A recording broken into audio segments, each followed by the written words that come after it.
Bien, continuamos Okay, con let's continue nuestro programa. with our program. Y quiero presentarles And I'd like to introduce to you what I call from respect, mujer de la luz. the woman of the light, because her smile, I fell in love with her smile, and it's just radiating a peace. So Bridget Nielsen is an author, artist, intuitive, educator, food educator, eco-adventurer, and an embassy, a hybrid embassy. So that's interesting. The human embassy, ambassador, and a starseed from the community of hybrid children that helps to all of us and all the hybrid parents with her experience. The mission of Bridget on Earth is to give information on how to update one and for the rest to be ready for the extraterrestrial contact in unity. As a co-founder from Harmonious Earth, she shares how to activate yourself through a vibrational high diet and to live with balance with Earth. So let's raise our vibration. That was I was asking you. So welcome to Bridget Nielsen.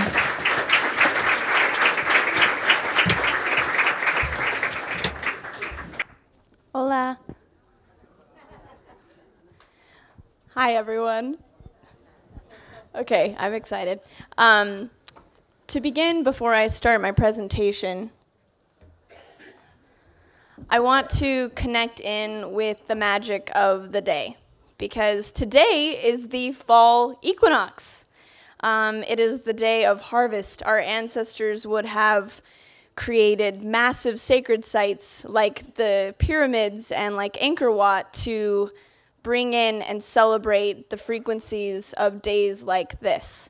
So in this moment, present day, we are coming together here in light of disclosure, right? In light of reconnection with the stars, which is what they would have been doing on an equinox, is connecting with the stars.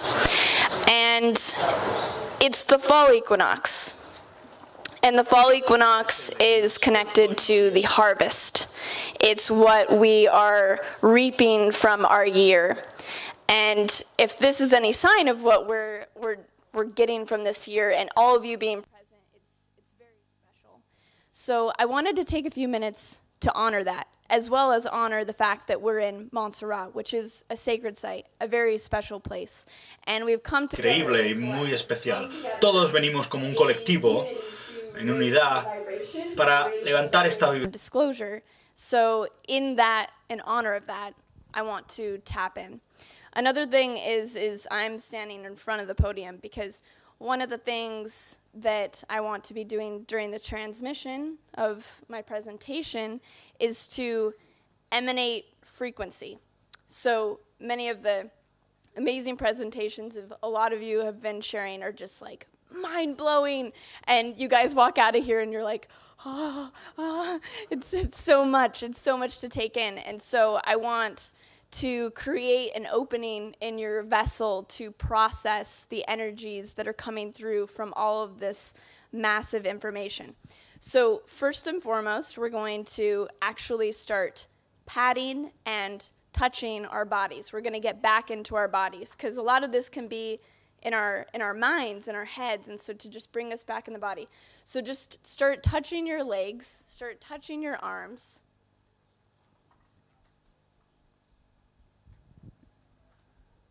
And focusing your energy on your body. Just sending your attention in. Good. And closing your eyes. Taking a moment to go inward.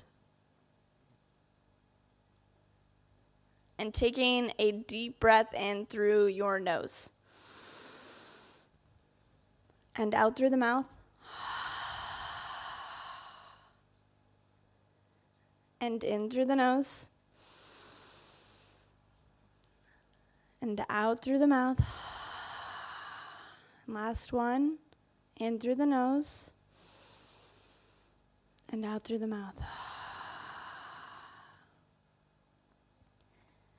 And just feeling yourself settling, anchoring, melting into this moment. And just opening your crowns, opening your vessels, your bodies, to be receptive of the special energies coming through today. Tuning in and even imagining the rocks of Montserrat and the energies of this sacred place. And let it fill you up with energy, with vitality, and with hope. And tuning into the energy of this group, this coming together of many different cultures and languages. This is a big moment of unity, a cross connection of two separate parts of our collective coming together. Where no longer language is a barrier.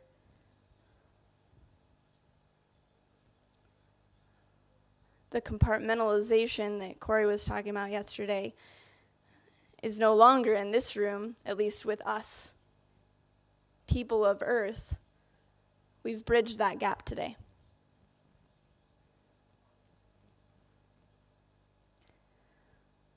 So just feeling the energy. And in this space, we're going to make two sounds together to raise the vibration of this room, to raise the vibration of this place. And one of the things that happens in sacred sites is whatever energy is created in that place amplifies and sets the frequency, sets the pace, and sets the collective consciousness of the planet. So as we make this sound together, feel it first and foremost radiating in yourself, radiating it in the group, and radiating around the world. Y luego ya radiando a través de todo el planeta. So first we're going to do one Vamos a hacer un together. om todos juntos. So everyone taking in a deep breath. Vamos a hacer un inspirar fuerte.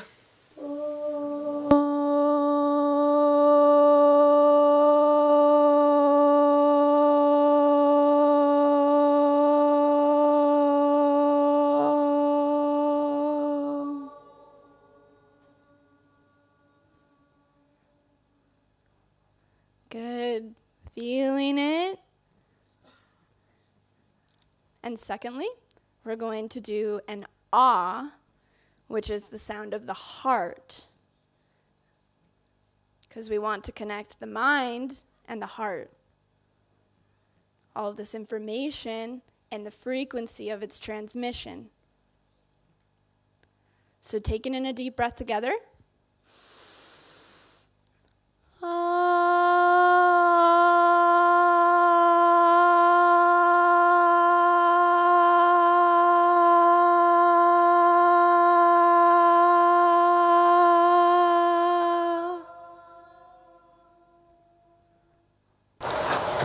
Yes, very good. Okay, that feels really good. So everyone, you can open your eyes, come back into the space. And from that feeling, from that energy that we created, as I bring through the different information, let it hit your body. Let you feel it and see and sense what resonates. See and sense what doesn't resonate. And use your body, your knowingness, your inner intuition to determine what this means for you. Sound good? Yeah? Okay. Thanks for doing that. That was great. Okay, so to start, I'm going to be talking about hybrid children today. And many of you have heard about them, so maybe some of you haven't. But this is an exciting moment, because this is, I think, one of the first live presentations of this particular subject. So this is a big moment, and again, that it's on the equinox is very interesting. So hybrid children, what are they? There's tons of hybridization programs that have gone on through millennia. I mean, we're a product of hybridization. There's, 20 programs or more that Corey has said, and so there's many different kinds. This one in particular is about what I'm calling the hybrid children. So I'll go into what that means, how they're created, and that's what we're going to be talking about. Really important is we're talking about contact, and sometimes it can be very out there or just for that group of people, but it really is for us. It's for all of us. And so this it's to you. So first and foremost, if perhaps there was a galactic council, which there is, and that's one of the great things about this Congress is, I mean, just 5 years ago, at ufology congresses, they were still asking the questions, do aliens exist? Yeah, they do. And so now we're taking that and we're like, yes, of course they do. Now what do we do with it? Now how do we disclose it? And now how do we interact and engage with extraterrestrials, because they do exist? So, Galactic Council. They're up there. They're going, okay, we have this prime directive. We can't connect in with the humans, as of 5 years ago. What do we do? Like, how do we make our presence known? How do we make them remember, but not completely freak them out, and have it be something that is digestible and works to remind them that they are a part of this greater cosmic play? So in this council meeting, they're going, okay, well, who should be representing? How can we make first contact? And they're like, should these guys make first contact? No, I don't think that they're going to like them. What about these guys? Oh, no, they really don't like them. So they're going, okay, what do we do? And this is just an idea of feeling into one of the greater reasons for the hybrid program. So that's why I'm talking about this. What would be receptive to humans? What would be digestible to humans, especially on a frequency level and an acceptance level? Because as humans, we still have crazy prejudices against our own species, which is really stupid. But nonetheless, we do. And so how are we going to integrate other species that look like this? Well, hybrid children is one of the solutions that some of these beings have come up with as a integration that is digestible. Much better, like that's something that we can work with. And children is something that we can be receptive to, especially the fact that they are our children. That makes it even different. And there's two with the children and with this hybridization program. It's the reintegration of the archetypes that we've been missing within humanity. The child, right? The inner child archetype has been eradicated, as well as the galactic archetype. We forgot that we're even connected to the stars. So that's two of the purposes as to why they're coming in this form for us. So what is the hybrid program? So this particular hybrid program, where we're talking about the hybrid children, was first created through abduction. Now, there's been many different kinds of abduction, many different beings doing it, many different greys doing it. This one is connected to greys and mantises and certain reptilians. And for them, they were dying out. They couldn't perpetuate themselves. And so they're like, crap, what do we do? They're like, let's go back to where we didn't screw ourselves up. Now I just said we. Who is we? In some cases, the greys are a future version timeline of humanity. You can see right now us going down this genetically modified path, a preference towards the head, the intellect, the mind, different kinds of duplication of our beings, and eventually that comes to the point where you can't reproduce. And so this is where they've taken themselves, this species, which is a parallel timeline human. So they're like, okay, well, let's take ourselves back before this happened. And that was about, 80 years ago. And in the past decade, this program has stopped. We've started altering ourselves to where it probably wouldn't be that clean, the genetics that they're looking at. So what's happening? So a lot of you, how many of you are contactees or know that you are in some form? Yeah? And this is from this abduction program, and men and women were taken from all over the world, and I am... Abducciones, y yo también soy uno de ellos, y me llevaron. Eggs and sperm are taken to create children, to create other civilizations, to create other species. And that's one of the things that's not talked about, because the abduction program has been talked about for at least 40, 50 years. People have been talking about it. And it has been quite a terrifying thing. But the other half to it that no one talks about is, what do they do with the genetic material? Right? They're like, they took the genetic material, and then it's like, well, what did they do with it? And this is one of the things that they did with it. Now, they created, in this program, at least 5 different civilizations. And the civilizations have completely taken off in their evolution, and in, say, the 100 years of the abduction program,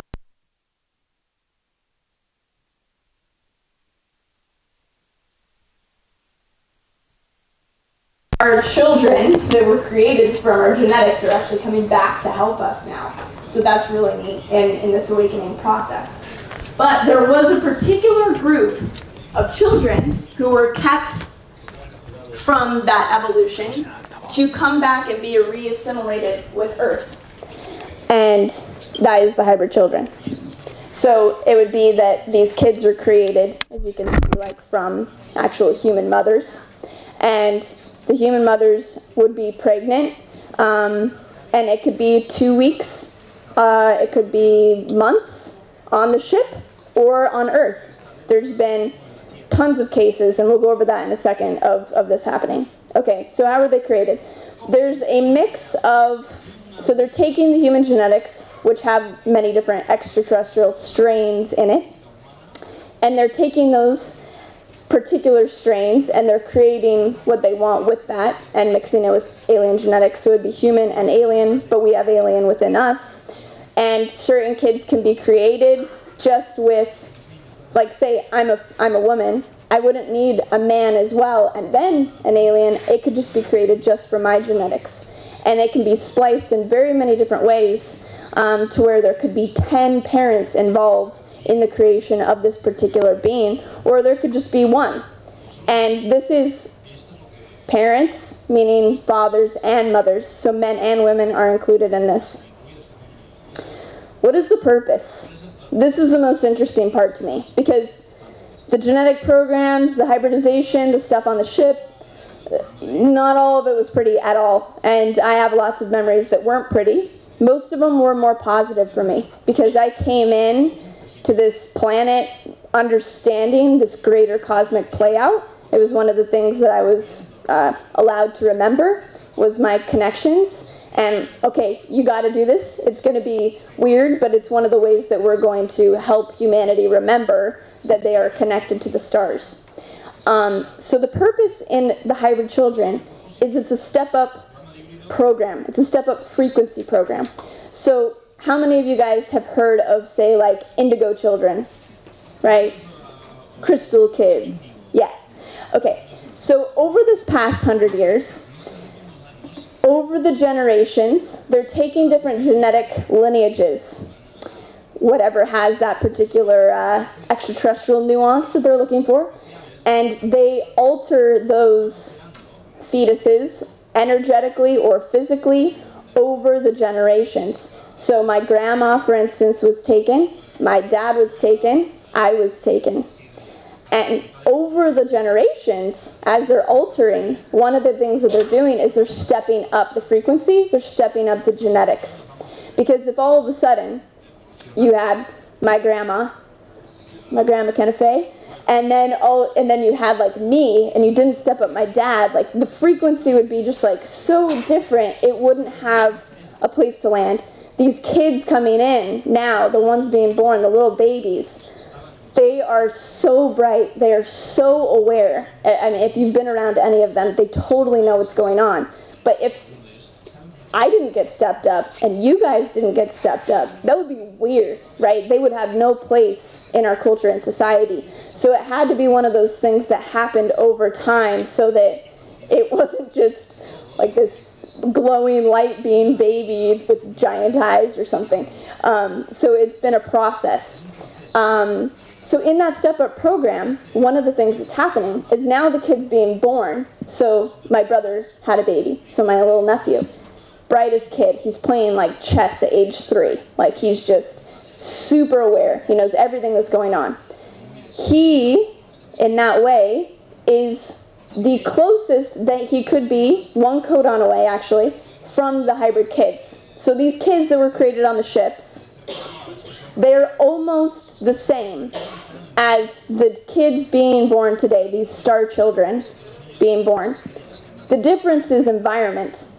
If you have a kid that's on a ship that understands the full context of creation, time, everything that involves, that is going to create a very different kid than a kid that's like, here's some macaroni and cheese and go watch the TV. You know, like it's going to create a different type of being, even if the genetics and the energetics are very similar.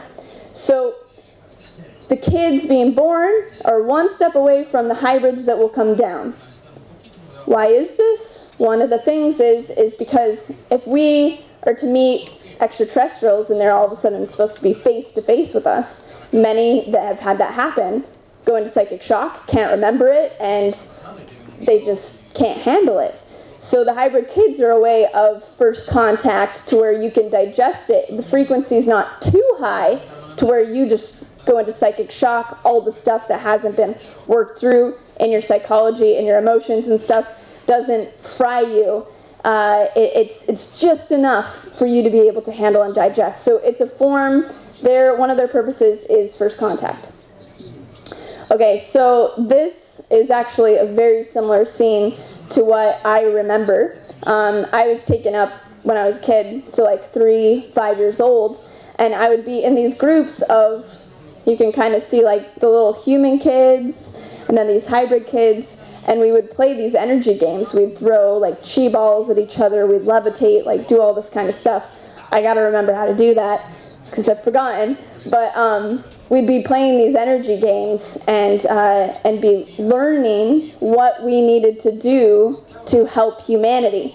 So yes, there were negative things going on the ships, you know, that were not kosher to the human experience and what we think is right for us. And there was a lot of teaching, a lot of learning going on to go, hey, remember when you're sitting at that Ufology Congress in 2017 that we're supposed to like change the world and your mission is this. So those imprints of what you needed to do in this incarnation were being put in. And not just on these particular ships. You've been on tons of ships with different star nations getting your particular download of what you need to do and who you need to be for this planetary change. the kids, this is one of my favorite parts, the kids would be introduced to their parents on the ships, and some of the parents would just not be able to handle it at all. So they'd be handed, you know, their hybrid baby, and they would just straight up drop it. Yeah. And some of them, yeah, so a lot of them like just couldn't handle it at all, because even in this space of being on a ship and being in this like altered space that they got screen memories of, they could barely remember, it's deeply buried in the subconscious, even from that deeply buried place, they just couldn't handle the idea that they had this half-alien kid. So there was a lot going on there. One of the things that I want to share too is these are some of my experiences, and as they started to come back to me, which was about 2011, 2012, which was after my awakening. Like I've always kind of been keyed in and tuned in, but that really started around 2009 for me. But around 2012, all of these memories started coming back, and I started getting all these downloads of the actual information of how this works, what I'm telling you right now. And I'm just going, okay, I've had training in this on different like extrasensory perception levels, but am I just delusional? Like, what's going on about this, you know? And after I started getting these downloads, I started looking online if there was anything else. And at the time, there was very little, very little. You know, I put up a site, and I hadn't put up any videos yet, and, you know, 50 people came to the site, you know, within a few months, like, not very much was going on. Put out a few videos, and then all of a sudden, there was this accelerated remembering that happened, where thousands of people started coming to my website, to the videos, started remembering, started emailing me, and all of a sudden within a year it went from like 100 to 20,000, and then by the next year, you know, something like 100,000. So it went up at an exponential rate, and this timing was right around 2012, which is of course when I think a lot of those time clocks of like, hey, remember what happened? Remember your cosmic mission? That's when it all lit up and started to really move. And so at the same time, as this acceleration is coming into my sphere, and at this point I've talked to thousands of people that this is happening to. So this around the world, all languages. So this is not just like me or something. It's a lot of people, and people that you would not expect, and people that don't understand it. I had a college friend of mine email me, and he said, I had the weird, and he doesn't know anything that I'm doing, and he said, I had the weirdest dream that I was on this beach, and I had this baby, and it had these really big eyes, and I just couldn't handle it. It was freaking me out, and so I gave it to you. And it's just like this random guy from college. And so this is just happening on a really big global scale. So I looked out at the collector, and I'm like, is this happening anywhere else? Yes. It was big groups in the Netherlands were getting the same download, having these same inspirations. Mary Rodwell in Australia, exact same thing. I got my regression, and a lot of these memories came back through Barbara Lamb. Barbara Lamb's been into all this information and having these regressions since the 1990s. So this has been going on for a long time. Lots of this, and it's the same information going on around the world. The people that are emailing me, which is really great, some of them that hadn't seen any of my videos or anything that's going on, they would say these things that I'm like, you wouldn't know that unless you had read the information, unless it was something that really happened to you. So it's just been really crazy and amazing. Okay, so are they benevolent? Yes. It's a good question, because in some forms, especially with some of these extraterrestrials, they reflect whatever energy you're putting out. So if you have a negative experience, sometimes it's reflecting that deep subconscious within you. Sometimes these particular extraterrestrials, too, are reflecting you, a cosmic aspect of you that, say, blew up your planet or went in a negative timeline. And so it can reflect the deepest primordial disastrous negativity that you have created. And so that can happen too. Some people have experienced, one of my friends who was a contactee, he knew that he had these hybrid kids, but he was so terrified to accept the idea that they came to him in this really like negative, scary form. So it can go in different ways, but primarily with about 95% of the people that I've talked to, it's always very loving and very caring. This is a drawing that I did, and the kids, one of the things that's really interesting to me is that when these kids were genetically created, I mean, think about the idea of creating a living conscious being. That's pretty amazing, like the science that goes into that. And they're taking the genetics and they're taking the energetics, so the archetypal imprints of whatever magic you have, and imprinting it and creating that child with that as well. So they're like these genetic masters creating these beings, but they would pop out and not be that healthy. A lot of them were dying for years, decades of human time. They were not doing well. And a lot of the memories, I've had dozens of memories of these little babies that are like super small but very conscious, and I'm always like, are you gonna make it? Like, because they're just so frail, and it wasn't going very well in the program, and they didn't know what to do. The Greys, the Mantises, the different beings that were involved with this, they didn't know what to do.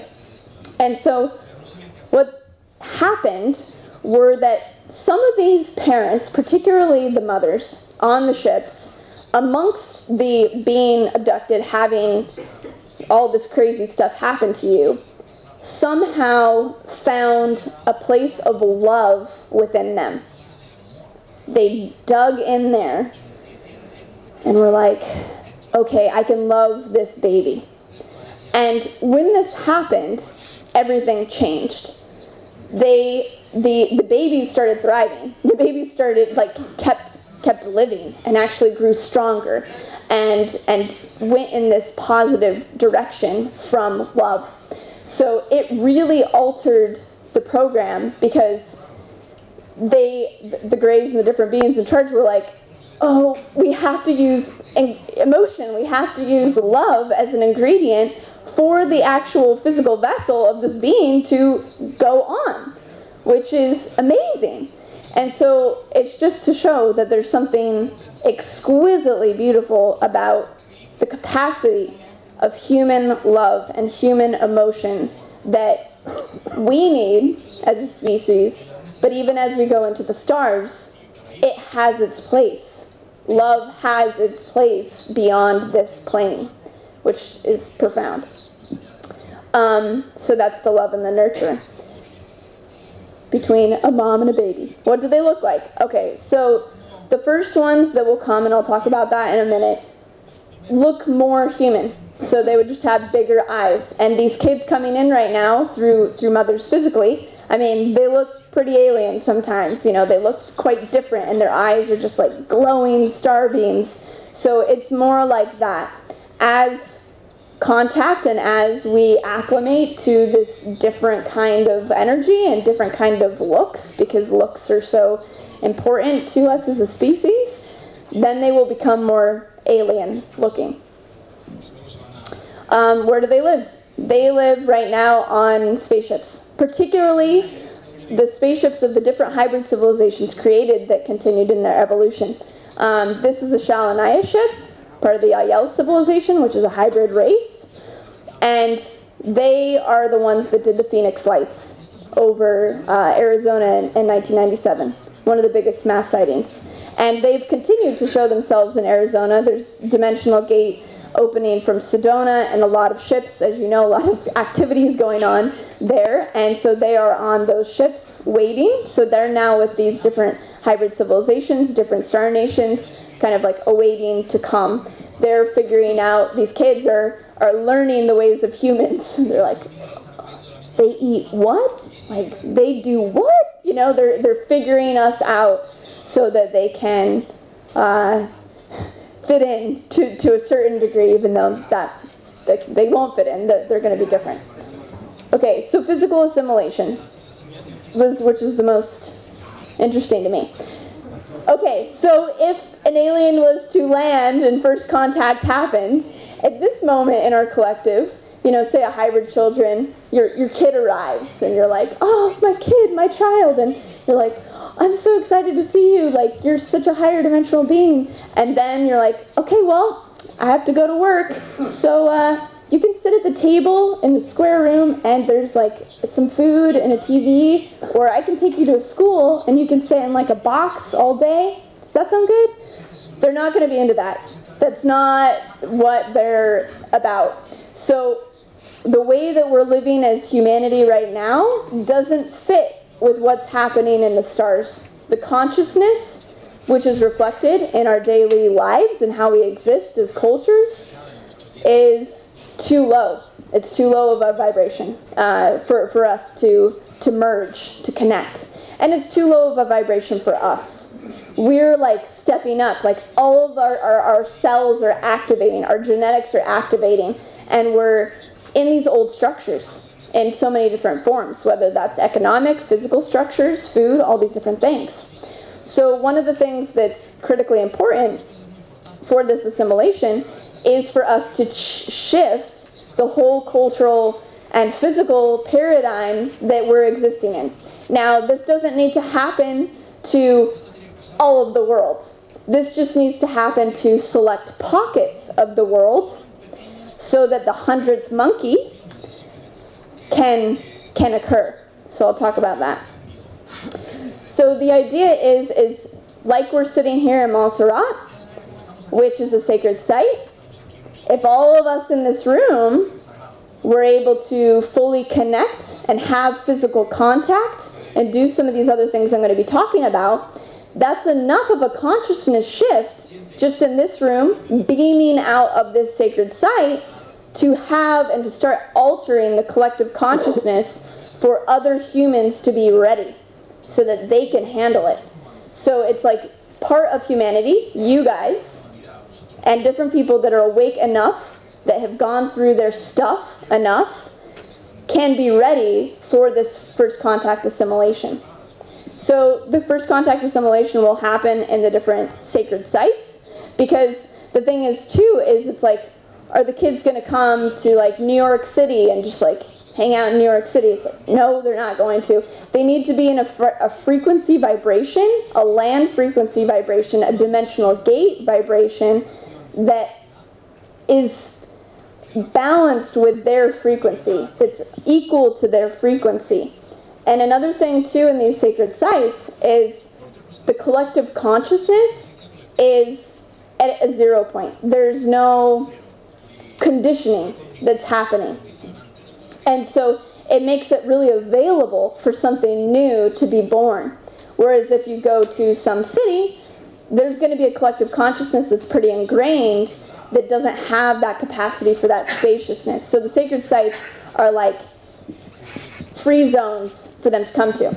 So these different parents, different people who are ready for first contact are going to be coming, and this is a download that I started receiving in 2012, actually on December 21st, as well as my dad. And many other people have received this download too, which I'll talk about in a second. And so these different sacred sites we're assigned to. I don't have one in Spain, but there needs to be one. These are the major ones. These are the major chakras and vortices. These are the vortices. So like you've got like Egypt, South Africa. You've got the different chakra points like Uluru, Mount Fuji. So these are the different high energy places that they can actually exist in. These are also the different high energy places that are important for us to be in so that we can get out of the collective consciousness programming so that we can raise our vibration to meet them halfway. So they're like, okay, I'll meet you halfway, you meet me halfway, and then we can have some physical contact, because what we're going towards isn't just some ETs coming down in a ship and us saying hi and then saying hi and then they like go back up. It needs to actually be something that can happen more permanently, more regularly. So part of my focus is in the area of the southwest of the United States, Mount Shasta, Hawaii, and a little bit in Glastonbury, England. So some of you, different people around the world, have different assignments. Like HONOVI, who's speaking later today, she got asked to move to Peru because she knows that that's her assignment, to be down there for this new thing happening. So we have our physical location assignments as well, which is really exciting. Okay, I could talk all day about this particular subject, so I'm going to just keep on going. Okay, so also, the different structures that we live in, these are all 90-degree angles. That keeps us in the third dimension. We need to be in round, we need to be in triangles, we need to be in different sacred geometric structures. And these different communities that are going to be created, so these different microcosmic collectives in these sacred sites, have to be designed in sacred geometry so that we can really allow our frequency to just go off, to just fly. And people all around the world, because this is more of my dad's subject, people all around the world are getting the exact same downloads to build these sacred geometric communities all around the world in sacred sites. They might not be like, okay, well, it's for first contact, but maybe it'll end up being anyways. So there's different parts that we're assigned to, you know, that maybe they're just meant to build it and something happens later. So people around the world are getting this inspiration. And it all started too around the same time of like 2010 to these past, 7 years. It's all coming through. Oop, the other direction. So this is a scene of me walking with my hybrid child. I've had many different dream encounters, memories that have been so profoundly, they're a knowing. They're not like some of you, when you get into this realm of like screen memories and you're like, like digging through the screen memory and you're like going past that owl or going past that thing that was put in the way and you move beyond that. You go into this space of knowing where you're like, that was a real experience. I can feel it in my cells. I can feel it in every ounce of my being. And in that space, I've had so many, and they are usually awakened, these memories, in sacred sites for me. So I'll go to Mount Shasta, and it's like, I have the most profound memory of actually like breastfeeding my hybrid child, and I'm not a physical mother yet, but it's like, I can't make that up, and if they're programming me to remember that, they did a really good job, because I could feel the milk, going through, it's that deep, and that level of love, that I just don't think can be synthetically created. So I've had lots of these different experiences. Again, that could be a whole other talk. And tons of people have had their experiences too. A lot of ufologists, primarily more located in the Southwest, have physically met their hybrid kids. I know 3 people that are very credible people that have physically met them. And Bridget, yes. 5 minutes. Okay, thank you. Oh. So I've met 3 people that have physically met them in person on this physical plane. So it is something that is very real. And in those encounters, in each of those 3, there was a telepathic engagement, because it was a telepathic conversation. And it was always about, what are you doing in your life to become a better person? So that is always the directive of these kids and this energy and this program is, how can you be a better person for you? So it's not even for them. There isn't that selfishness around it. It's like, how can you participate in humanity's awakening? Which is good for me, because as I've been skeptical and but then I'm having these experiences, I'm like, well, what is the agenda? And ultimately, if the agenda is for us to be better, then that's good in whatever form, if that's what they want, if that's what we want. So my dad's met them physically. He met a group of them. and many of them are from every different culture around the world. And he had that experience when he was in Maui, when we were in Hawaii. So it's in these different places that these memories come up. And I know I talked to at least one person that had a dream last night. So it'll start to brew. And this is happening more and more to the most unassuming people. You know, like a farmer in the middle of America who's like a Christian will like contact me and be like, oh my gosh, like something completely unexpected. So it's fun to see who's getting these experiences. How do we connect with the hybrids? Play. High frequency. Honestly, reconnecting with our inner child, with our inner light. So only in that frequency can we connect with them, in that high frequency, which is again another sign that it's going in a good direction. So when we have certain input regulation and certain negative timeline energies, it disappears. That veil closes. And I've experienced this myself. When I'm in kind of more of the negative, looking at the stuff going on in the world happening, it closes. I cannot perceive them. I can't perceive these timelines. And it freaks me out for a while. I'm like, oh no, like open back up. So it's something to really be aware of. And because this negative input regulation, it can just take you. It has a momentum to it. You know, the positive has a momentum to it, and the negative has a momentum to it. And this current culture and the powers that were, all of that energy, wants to sway us in this other direction. So we really have to have a firm anchor in firme en el juego, en la luz, en nuestra práctica personal. Which path do we want? Do we want destruction? Do we want light? And we really get to choose that every day with every decision, and it's go time. It's go time. Do I have hybrid children?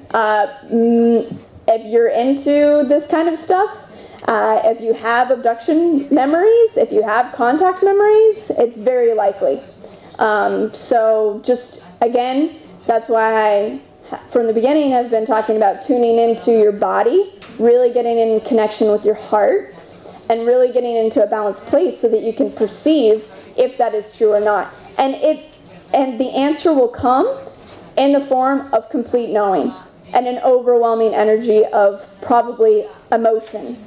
And as well as some kind of memory maybe you have that's from the past that will spark something. So just stick with it and something will come through.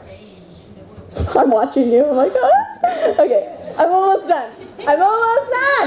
Okay, what will contact assimilation be like? Okay, I've had lots of these future visions. I've seen contact actually physically happen in Sedona and in Moab, Utah.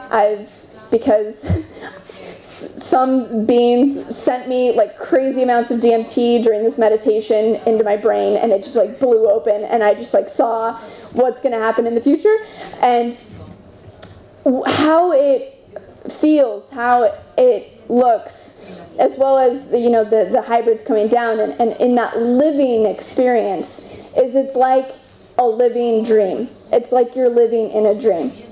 And when you're in these sacred sites, there's a little bit of a feeling of that, where you're in Hawaii or Mount Shasta, or these places are here. And it's kind of like, ooh, like a little wobbly and a little blurry, but in like a really beautiful way. So imagine that times 10, and you're like, wow, I don't know what's happening. And so it's when that dream reality merges, that subconscious really, and that higher conscious merges with this waking reality. That is what the frequency of what the assimilation looks like, in my experience. Wait. ¿Prefieren ustedes renunciar a preguntas si le doy 10 minutos más? ¿Sí? 10 minutes. Whoa! Okay. No questions, okay? Yeah. Okay. I'll go 5 and then questions. Yes. Okay. Okay. So, one of the most important things, and I was joking with Corey about this yesterday because all these talks are like profound, right, that have been happening this weekend, and it's like, oh, this information, and then the last 5 minutes is like, so then what can you do in your life to live a positive timeline? And it's just always like, well, we should give that 5 minutes the whole talk, because that's where the importance really is. The information is great. The frequency is more important. And so that's what I'm going to talk about for 5 minutes. So this energy, what can we do? Now, when I was getting all these downloads of the sacred sites and going to each one and then getting all these memories and these prophetic visions and like it was a lot. Then it was like, go to Sedona, land in Sedona. So we moved to Sedona, and I've been living there for 5 years. And it's like, start doing this. Start living in community. Start truly looking at your shit. Working on your personal self, your personal development. In that space, it's kind of funny and ironic because the contact for me started to go down. And that's one of the things that happens. It's like the ego part of us that is seeking outside, seeking up there, will never be satisfied with where this ends up going. Because where this ends up going is when we truly tune in to ourselves and are working on ourselves, that's exactly where we need to be. And contact goes down because you're on your path. You're on it. So they don't need to come land on your doorstep, which they have done for some people. One of the hybrid kids actually came into the woman's house, teleported into the house from a spaceship, and was like, you need to get on your shit. Straight up. That's what the hybrid said. And so we kind of want that, but that's not what we really, that's not the perspective that we need to be at. The perspective that we need to be at is, what can I do to be a better person? What can I do to serve the collective and myself? So some of the things that we can do to do that is move into a collective consciousness, because we're very individuated.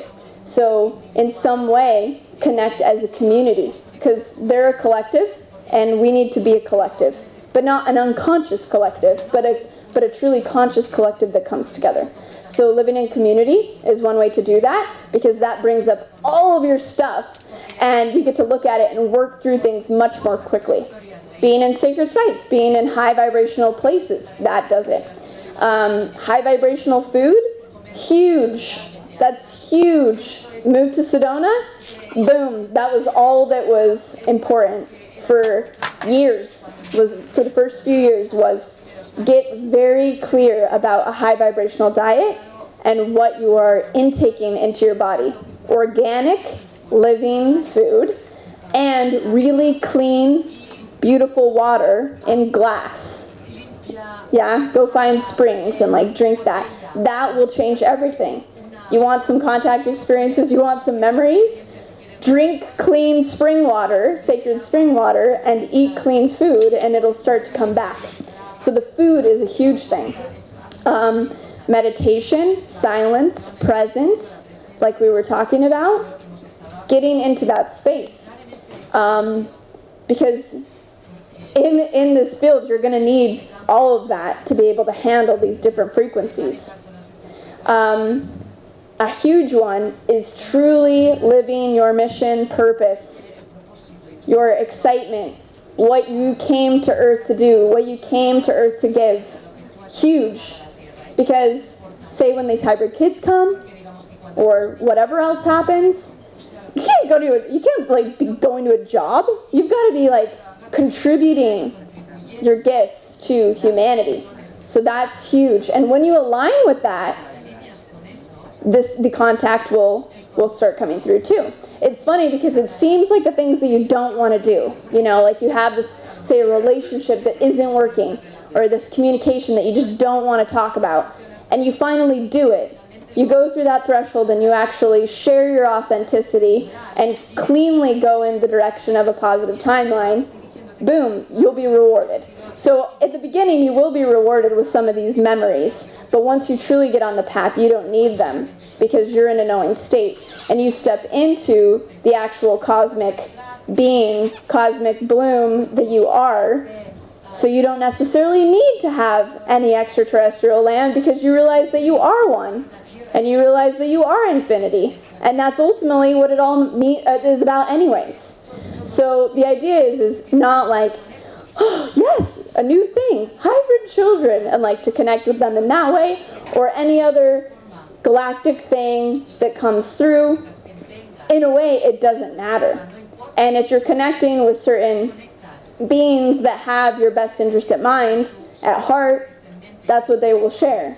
That it's all about you coming into your full power, you coming into your full awakening, because we are the ones that we've been waiting for and really coming into alignment with that energy. So that's the most important. The last minute. One question. No. Okay, that's good.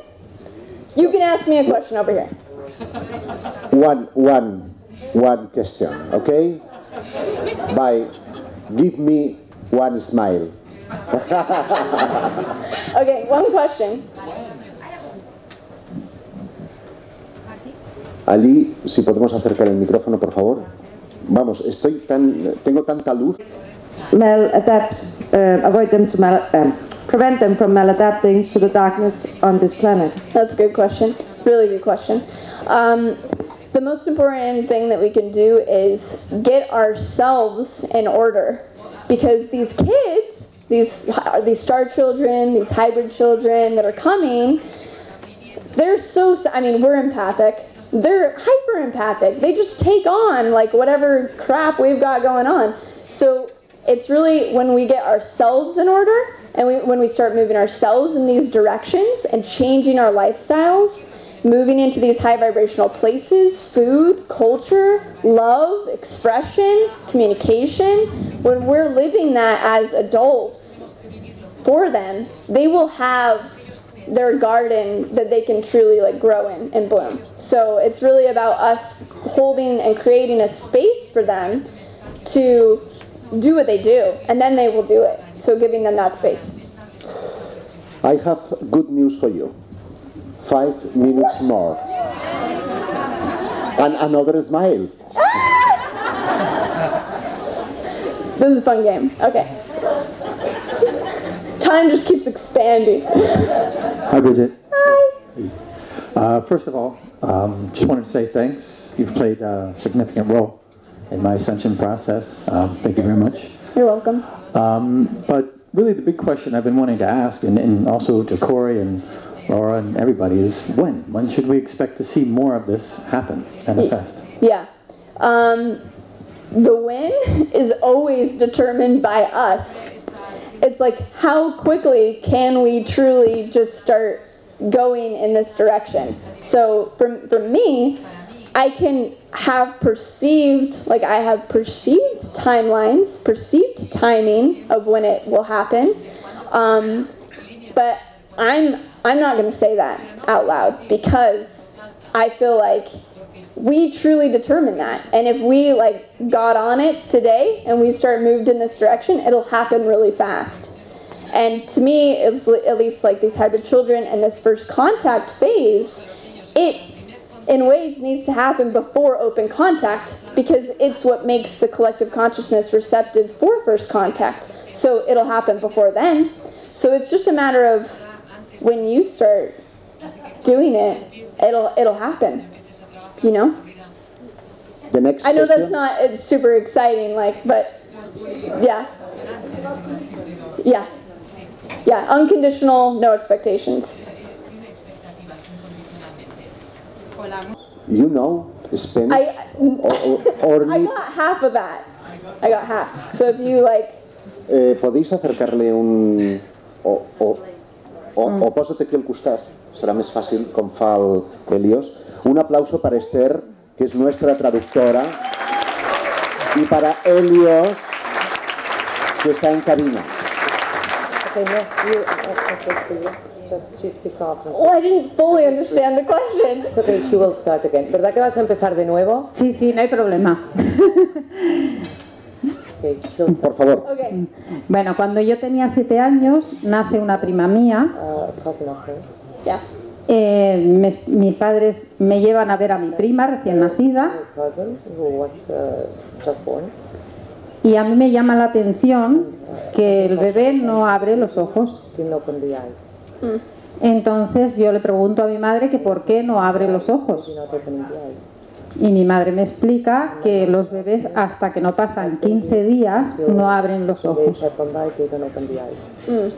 Entonces eso ocurrió así. Y bueno, de hecho hoy se sabe que dentro del vientre materno los bebés no solamente abren los ojos, sino que hacen muchísimas otras cosas. Tienen sentimientos, oyen, todo, ¿no? De hecho, cuando yo doy a luz a mi hijo, que ahora tiene 19 años, dentro de la sala de partos lo lavan, lo arreglan y me lo ponen encima del pecho.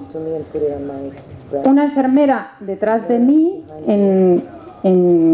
de pie en la cabeza, hace un comentario y mi hijo levanta la cabeza y busca la fuente del sonido, cosa que le pareció totalmente asombrosa y la comentó y dijo: ¿habéis visto que me ha buscado hasta que me ha encontrado con la mirada?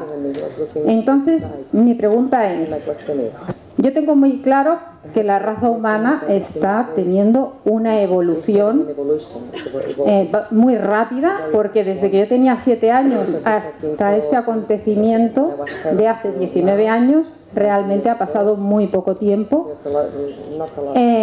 ¿Esto se debe simplemente a la evolución humana o puede haber ahí una mano externa que esté o a nivel genético o no sé, o a cualquier nivel dando ahí una mano, echando una mano? Yeah. Thank you. Thank you, Esther. All of it. All of it. So there's help on many different levels. The frequency just itself is awakening our genetics. We are being altered by different groups that's awakening who we are.